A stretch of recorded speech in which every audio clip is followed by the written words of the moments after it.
నమస్తే, welcome to N99 news.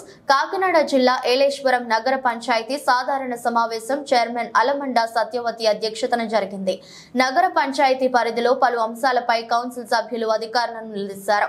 ఈ నెల 8వ తేదీన యావత్ భారతదేశమంతా అత్యంత ప్రతిష్టాత్మకంగా జరుపుకునే శివరాత్రి పర్వదినాన భక్తులకు ఏలేరు నది ప్రాంతంలో కనీస వసతులు కల్పించడంలో ఏలేశ్వరం మున్సిపల్ అధికారులు విఫలమయ్యారని అన్నారు.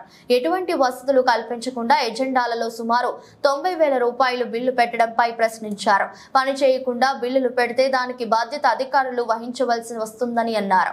నగర పంచాయతీలో పారిశుద్ధ్య డంపింగ్ యార్డు ఉన్నప్పటికీ వివిధ ప్రాంతాల్లో చెత్త డంపింగ్ చేస్తూ వాటిని తగలపెట్టడంతో పరిసర ప్రాంతాలలో ప్రజలు అనారోగ్యాలు పాలవుతున్నారని 3వ వార్డు కౌన్సిలర్ బదిరెడ్డి గోవింద్ అధికారులను నిలదీశారు.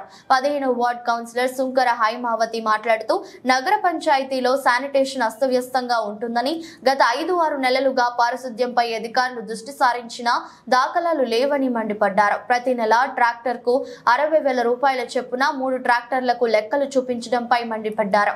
గత 2 నెలలుగా డీజిల్ తదితరుల బిల్లులు చూపించాలంటూ కౌన్సిలర్లు నిలదీయగా అధికారులు తడుముకున్నారు. ఇప్పటికైనా అధికారులు తీరు మార్చుకుని కనీస అవసరాలైన పారిశుద్ధ్యం, త్రాగునీరు, విద్యుత్ తదితర అంశాలపై దృష్టి సారించాలని అధికారులను కోరారు. ఈ కార్యక్రమంలో chairman Alamanda Satyavathi, Chalamayya, vice chairman Sidagam Triveni, Venkateswararao, Musirapu Bujji, Nageswararao, కౌన్సిలర్లు దలే కిషోర్, కోరాడ సత్యవతి, బలరాం, దిల్భర్ హుసేన్ తదితరులు పాల్గొన్నారు. ఏలేశ్వరం నగర పంచాయతీ తయారు చేసిన అంచనా 50,000 రూపాయలు తేదీ 17/2/2 మంజూరు చేస్తున్నారు. అందుపై సదరు తీర్మానం అనుసరించి బాక్స్ టెండర్ ద్వారా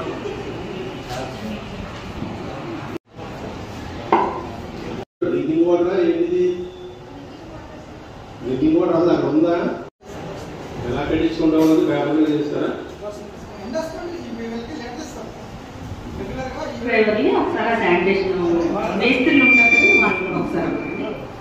క్లియర్ గా తిరిగినాయి అని చెప్పారు, బిల్స్ ఉన్నాయని చెప్పారు. తీరా బిల్ బుక్ అడిగితే హాఫ్ అన్ అవర్ తర్వాత డిసెంబర్ నెలది చూపిస్తున్నారు. మరి జనవరి, ఫిబ్రవరి మాట ఏంటండి? దీనికి ఏంటంటే కనీసం నేను వస్తున్నప్పటి నుండి తర్వాత మా సార్ వచ్చినప్పుడు మేము డబ్బులు ఇచ్చి కొట్టిస్తున్నాం తప్ప దీంట్లో లేదు. మేము అసలు పేమెంట్ అసలు పర్సనల్గా మీ పర్సనల్ అమౌంట్ పెడుతున్నారండి. మరి కౌన్సిల్ లో శాంక్షన్ అయిన అమౌంట్ అంతా ఏమైందండి డీజిల్ కి సంబంధించి?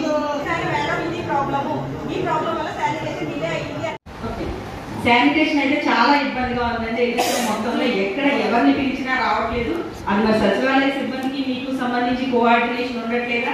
ఎవరు రెస్పాన్సిబిలిటీ ఫీల్ అవ్వట్లేదు. అది చాలా దారుణంగా ఉందండి. శానిటేషన్ ఒక ట్రాక్టరే తిరుగుతుందని ఎవరిని కాల్ చేసినా, గౌరవ సభ్యుల్లో ఎవరు మున్సిపల్ ఆఫీస్ కి సంబంధించిన సిబ్బంది కాల్ చేసినా ఒక ట్రాక్టరే తిరుగుతుంది. డీజిల్ కి ప్రాబ్లం అనే చెప్తున్నారు. కౌన్సిలర్లు ఉన్నాం, శానిటేషన్ పరంగా ఎన్ని ప్రాబ్లమ్స్ అని అంటే వాళ్ళకి ఎవరు ఆన్సర్స్ చెప్తారు? ఇంటికి వచ్చి అడిగితే చెప్పండి. లైట్స్, స్ట్రీట్ లైట్స్ అనేది మినిమం నీళ్లు ఇంకా 1 వీక్ అంటారు. మొత్తం మనీ అవుతుంది కానీ దానికి కావాల్సిన ఏమి మనకు అందుబాటులోకి అయితే రావట్లేదు. మినిమం నీడ్స్ అందుబాటులోకి రావట్లేదు. మరి అది సిబ్బంది రెస్పాన్సిబిలిటీ.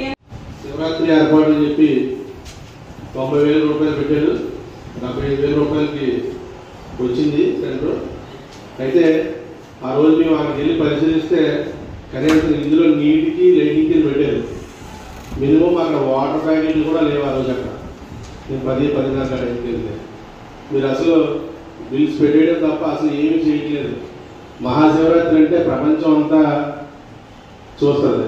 మరి వాటి మీద కూడా ఇక్కడ బిల్స్ పెట్టేయడం తప్ప అక్కడ కనీసం మంచినీళ్ళ ఏర్పాట్లు కానీ, అక్కడ సరైన వసతులు కానీ ఏమీ లేవు.